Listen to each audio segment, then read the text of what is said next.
look who I have with me today. It is the cast of the Drew Carey Show, here to celebrate their 30th anniversary. The big 3-0. How about that? I think that's styrofoam, isn't it? What was that moment where you realized, oh, we are connecting with audiences and this show is in the zeitgeist now, in a way? I never thought that. You, stop it. Well, we did a lot of You things. never, hold on a second. What? Not that it was changing television or the zeitgeist. Yeah, I mean, it did. The musical numbers. We hadn't seen that kind of Broke stuff. the fourth wall. We did live shows. Yeah, come on, The most Drew. innovative show on television. You remember the Were show? you watching it? Drew, you're sitting on Entertainment Tonight doing a 30th anniversary big retrospective of the show. What do you mean you don't think that it changed All right, television? fine. All right, I am a genius. I don't want to get caught with my pants down. Nobody wants that, Drew. We started at the same time as Friends, too, and they were just over a couple stages. Yeah. That's right. They always got all the accolades. All the attention. That's all why the I say attention. that We got nothing, really. Drew got paid $60 grand an episode in that first season. Before that, he served in the U.S. Marine Corps. How did the chance to star in your own show come to you? So after I was on the Tonight Show with Johnny Carson, I got a development deal with Disney, and they had a thing. It was the Drew Carey Project. There wasn't a title. It was the Drew Carey Project, and it happened during the week of the LA riots. And I got fired. Show was better. I got fired from the Drew Carey Project. I was taking an acting class when I got the pilot for all the good it did me, and the people in the acting class, I go, hey, I got a pilot, a TV show pilot there. What are you going to call it? And I went, the Drew Carey Show. What do you think I'm going to call it? Back to your cruddy little lives, my loyal losers. All my agent said was someone who's selling cosmetics. So I was all Chanel out for me. And I get there and it says like the meanest, ugliest woman in the world. And I was like, oh dear. What department are you applying for? Cosmetics? I'm not gonna name any names, but there was a director in there, the guy that directed the pilot. He said, Kathy, this woman is crazy, all right? Do you think that you can get that? Do you? And I snap and I go, you know. And my last line was something like, isn't my bottom small enough or whatever? And I shook it in the casting director's face and I left and I went home. And then they called me up and they said, okay, show up tomorrow. I was replacing someone that the network hadn't liked. She was the third one. She was the third Mimi. And I just stepped in and they hired me for 7 out of 13. Right. And then I was in every single one. Why was it important that it was in Cleveland? Oh, that was me. I was just so sick of shows that were not in Cleveland. I had a chip on my shoulder about Cleveland and people not thinking it was like making fun of it all the time. I just didn't like it. E.T. came to the set, I don't even know how many times, but we were always there. Oh, yeah. I think we first interviewed you guys on your second episode. Drew, here's what you told us about how things were going on episode 2. It's going okay. I couldn't be happier. Thanks. I'm hoping to be the Elvis of Cleveland. And have you achieved that? I don't know. He's like the Pope of Cleveland. You have to ask Cleveland. What do you think when you see that? Oh, man. Episode 2. Yeah, it's pretty good. I got everything alone. Things going all right. I sound so excited. It's not really the Drew Carey Show. It's more of like a big ensemble comedy. That's the second episode? That's wow. Yeah. Wow. Man. Well, a lot of it was that we were always with each other. Yeah, pretty much. Always. Fun from the start. Yeah. Like always. Yes. Always. Well, I mean, I see it now. You're still doing it. Till this day. I mean, exploding cigarettes and exploding cigars. And They're called cigarette loads. And I had a bunch of them, and I was like, ooh, I'm gonna get Ryan. And brought him into work, and the director comes up, we're all sitting, and he has a cigar in his hand, and he goes, hey, Ryan, anything blow up on you lately? Bam!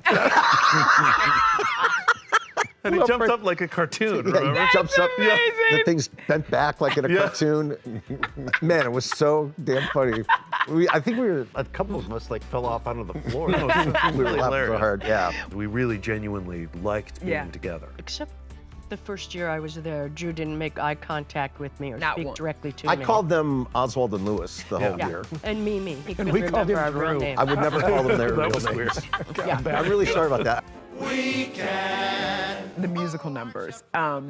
And they were just, I mean, so incredible and so much fun. The first one you did was it was 5 O'Clock World? We got to witness that one too. We were on set with you guys for that. What was it like to come together with like the costumes, the choreography, all of that for those big numbers? I remember it would take us 2 weeks. We would rehearse for 2 weeks, like a legit 2 weeks. Yeah. And then they'd bring in the pro dancers and show them all the steps in an hour. Yeah.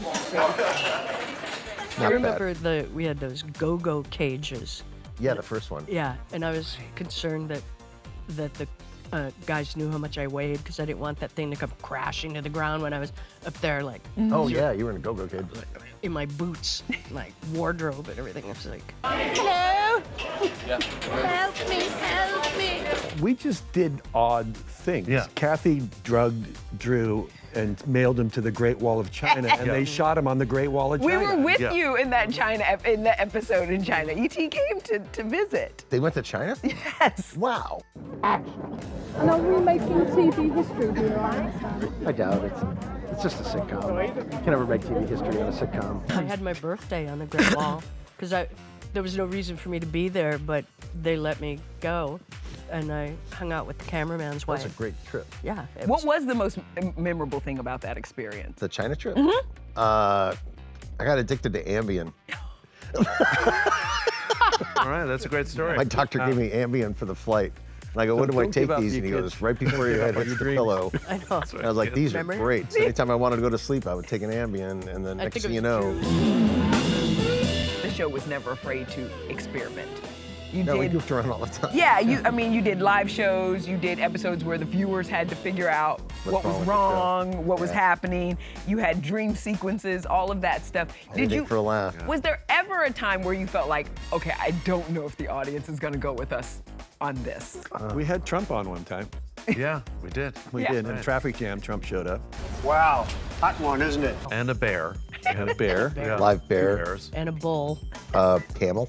Camel. There wasn't anything we were really worried about, was there? Yeah. No, so it was never a thought like, are we going There was too a far? chimpanzee that was trained just to take down Ryan's zipper on his pants. Whose crotch exploded? Was the that full you? Monty. No, full that was Monty. Drew's. Drew's no, crotch? all our crotches exploded. All our crotches. That was my idea in the writer's room. Because Jenny McCarthy was having a popsicle. I had boobs. Yeah, he had boobs one episode. To make money, implants. My line, I gotta go home and rub cocoa butter on my man boobs. I remember to this day. That's Proud moment. It's a ball. I trained in Shakespeare, everybody. You guys also had some relatively, at the time, unknown actors that have gone on to have some pretty incredible careers. I mean, Kate Walsh played your girlfriend. Yes. Kristen Wiig was on. She played a real estate agent. Oh my God, I forgot that. Yes, that she too. was on. Yeah. Caitlin Olsen was a co-worker. All of the, like, so you, I guess in essence, I don't know, started a lot of people on the trajectory. They would have been stars anyway. I mean, just a gig. You know what I mean? Steve Buscemi. Steve Buscemi. He would have been a star anyway. He was already big. He was already a star. But Kristen Wiig, I didn't know about. I didn't get it, yeah. Poor Kate Walsh. She had to go through so much with all the prosthetics. Well, you're happy, I'm happy. She got heavier and heavier every show. It's a great storyline. Yeah, Oh my God. She's so good looking, we covered her up every Exactly. show. Yeah. You'll have to excuse me because I barely had time to put on my face. You got somebody's face on. Was Picked up her there, drink. though, a better casting than Tammy Faye Messner as Oh, that was Mimi's perfect, mom? yeah. I don't know that there's a better casting. Who was the grandmother? It was Phyllis it was Diller. Phyllis Diller, Yeah. She was my grandmother. But Tammy Faye was the sweetest woman I'd ever met. And I always thought she was from the South, but she was from Minnesota. You know, yeah. And so, but one day they said, well, we need you to go do this press thing at, like, you know, Elizabeth Arden cosmetic place. And the car didn't show up. And they said, can you drive, Kathy? So I said, oh, okay. But I'm driving down the street with Tammy Faye Baker in my car. Yeah. And she's talking about her marriage and everything. And I was like, this is so surreal. Somebody finally cast me right. They took advantage of all this makeup for once. The guest spot was Tammy Faye's first real acting gig. All episodes of The Drew Carey Show are available on DVD and digital. I can imagine that you had some pretty memorable fan encounters, like, through the years. One of my favorite encounters was when we were shooting, I don't know, something, but out in the valley. And a woman came up, Ryan and I were just sitting in our chairs, and a woman comes up and asked him about Whose Line and said, do you guys really improvise Whose Line? And Ryan goes, no, we rehearse for about I hate when he 2 weeks does that, by the way. I know, but this He one, does it all the reason I time. did it Wait, is but because this you one- hate it so much. This one bit him in the butt, though, because he goes, no, we rehearsed it for 2 weeks. And she goes, yeah, I thought so, because you're funny, but you're not that funny. I was in Vegas when there was like a group of 15 people. Hey, it's the guy from TV. What's up? Hey. And I go, hey, everybody, can we get a picture? I go, sure. And right before the guy snaps, the guy next to me goes, all right, King of Queens. And this is kind of a perfect question. All right, King of Queens. 30 years in, what do you hope your legacy, what do you hope the legacy is of this show? I just hope people watch it and laugh. Yeah. You know, that's all I want to do is get some laughs, Yeah. man. Not out to change the world.